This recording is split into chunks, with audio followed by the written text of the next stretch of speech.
एक चिंता वाढवणारी बातमी समोर येते। कोल्हापुरात लहान मुलांना पळवून नेणाऱ्या दोघांना चांगला चोप देण्यात आलाय।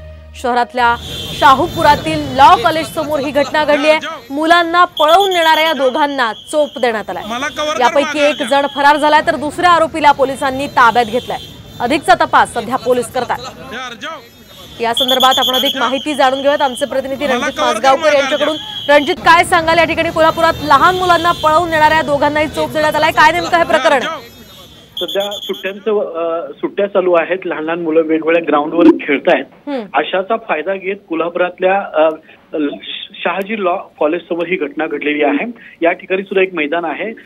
3 ते 4 तरुण संशयितरित्या या परिसरात फिरताना अनेक लोकांनी पाहिलं होतं। तसंच काही मुलांना ते बोलण्याच्या नादात त्यांना स्वतःकडे बोलवून घेण्याचा प्रयत्न सुद्धा करत असल्याचं लक्षात आलं आणि काही लोकांनी त्यांना विचारलं असता ते लहान मुलांना पळवून नेण्याचा प्रयत्न करत असल्याचं समोर आलंय।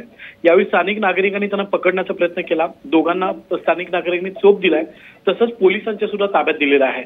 मात्र शहराच्या मध्यवर्ती अशा पद्धतीची घटना घडल्यानं पालक वर्गांमध्ये आणि मुलांमध्ये भीतीचं वातावरण निर्माण झालेलं आहे। नक्कीच धन्यवाद रणजित दिलेल्या या सविस्तर माहितीसाठी। त्यामुळे पालकांनी आपल्या मुलांवर लक्ष ठेवणं गरजेचं आहे। कोल्हापुरातली ही घटना आपण पाहतोय, मुलांना पळवून नेणाऱ्यांना नागरिकांनी चोप दिलाय।